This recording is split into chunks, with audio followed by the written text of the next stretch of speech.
Thing.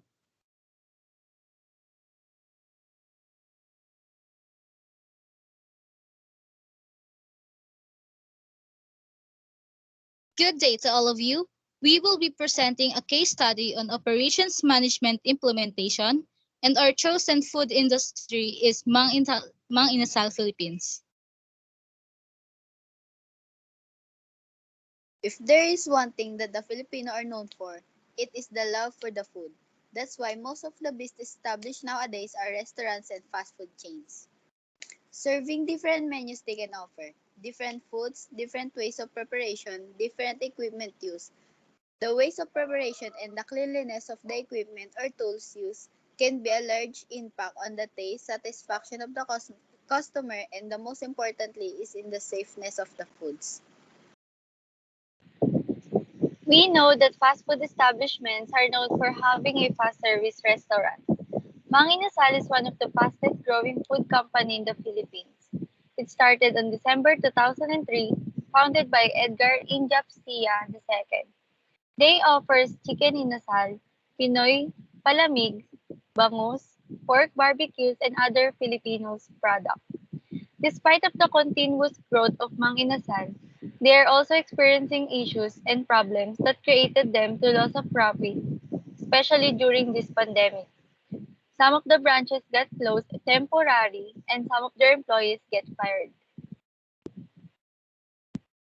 The researchers came up with the idea of determining the importance of proper sanitation of facilities and equipment of Mang Inasal. Another thing that the researchers want to know is how this establishment can avoid the cross-contamination and preserve the quality of the food so as to prevent foodborne illness.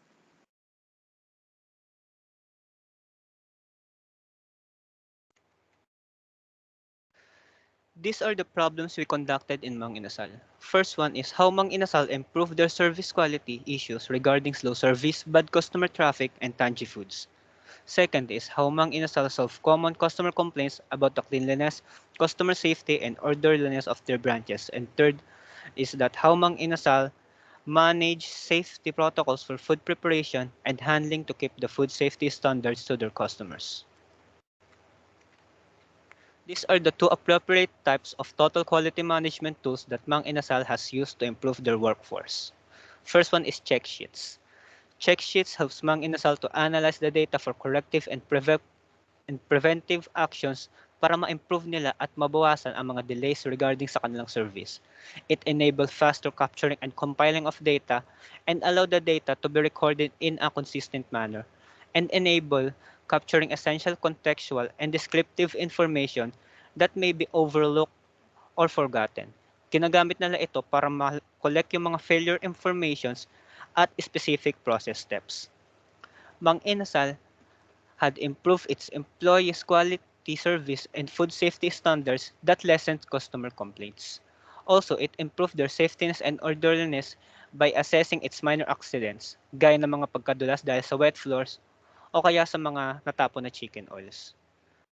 So, Mang Inasal can focus on their improvement and consistency in their operations regarding on these matters for the customer satisfaction, safetiness, and retention. Second is Pareto chart. Ginagamit namang Inasal ang Pareto chart para ma-identify yung mga most frequent defects, complaints, or any other factor they can count and categorize. It is one of the most effective tools for management and can use to identify steps needed for setting priorities since ang Mang Inasal ay nahaharap sa maraming issues. It helps them to assess which are the most dominant of the issues that they will focus to solve first, so that the management can find out the severity and causes of the problems and can prioritize task, risk, activities, and causes. At syempre, magkakaroon sila ng systematic process by broken up into clear steps that leads them into its improvement to their branches. Areas of consideration. Providing a person that fit to the task to avoid any complaint of the customer, and also made a meeting before and after work to prepare the following tools that need on the job work, and also make an communication because that's the simple way to make an unity. That's the problem of Mang Inasal because sometimes they forget how to communicate to their coworker and that will be cause a slow service.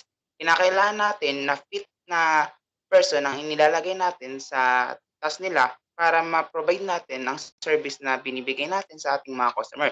Which is, tayo ay nasa under ng fast food, dapat mabilis din tayong kumilos at may kalidad pa rin ang ating produkto.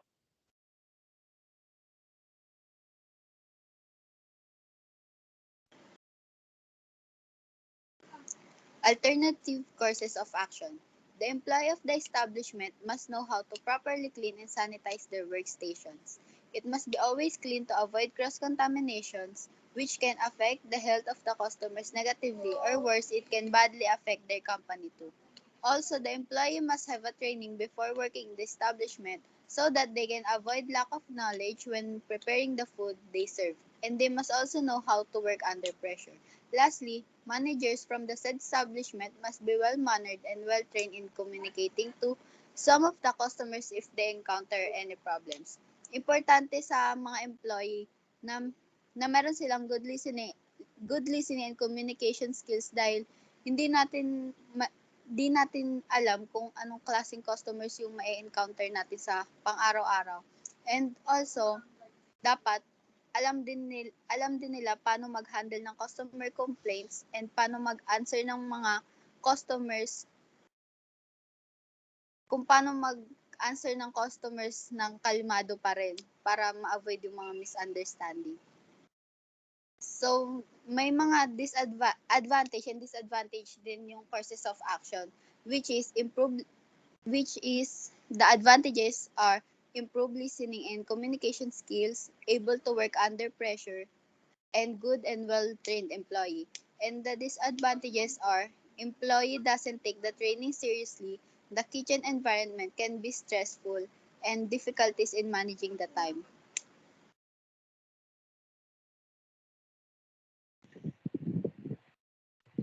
Recommendation.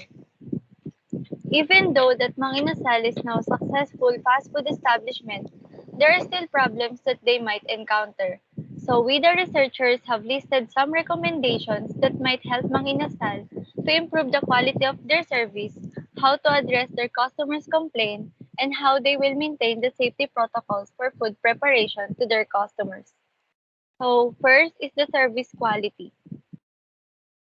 May mga customers na habang kumakain sa Mang Inasal, may mga customer na mahilig mag-complain tulad na lang ng ang bagal kumilos ng staff, ang tagal naman dumating ng kanin ko, nasaan na yung sabaw? Mga ganong complain ng mga customer. So, we recommend that Mang Inasal should hire employees with pleasant attitude and provide proper training for their service crews.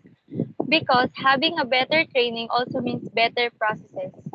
If the employee is well trained by the management, it will be resulted into a positive feedback about their services. Next is addressing customer complaints. There are times that the manager of Mang Inasal are the ones who tolerated their employees. May mga manager na, syempre, 'di ba may mga manager na pag may customer silang nagko-complain, imbis na i-address nila ng maayos yung complaint ng mga customer nila, inaano pa nila, parang hindi nila kayang i-handle yun. So, we recommend that the manager should have a proper training and before becoming a manager. Since sila yung responsable sa overseas ng operation sa Mang Inasal para ma-provide nila ng maayos yung makapag-provide sila ng maayos na service. They should know how to proper handle their customer complaint because it will determine if the customer will come back to their establishment. Yes, may customer is not always right, but the customer satisfaction is always at the top of their priority.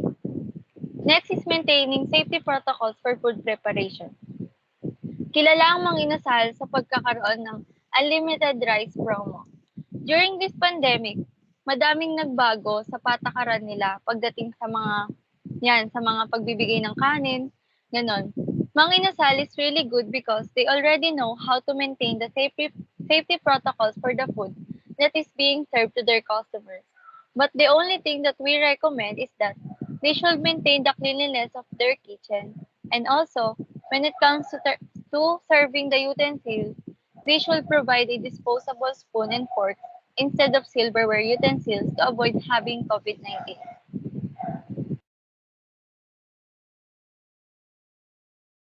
So after dealing with the problems, what should be the lesson learned? So first things first, it should be a lesson learned to Mang Inasal to always conduct a meeting with their staffs at least twice a week, so that after that, the problem will be prevented. Also, aside from that, they can also put feed, feedback box, so that after mag-dine in ni customer and kapag may complaints sila na hindi nila nagustuhan, or kapag may suggestions sila with the staff, with the whole in the with the whole establishment, they can put it in the feedback form or the feedback paper.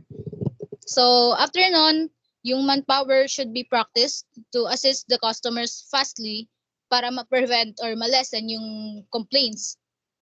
Also, yung manpowers natin should be prevented, or the manpowers of the Mang Inasal should be trained, rather should be trained, so that the cleanliness and safety of the food, and not only the food but on the whole establishment, could be served properly. Because during this pandemic, during the threat of COVID-19 pandemic, safety and security of foods are, and not only in the preparation area, should always maintain practice.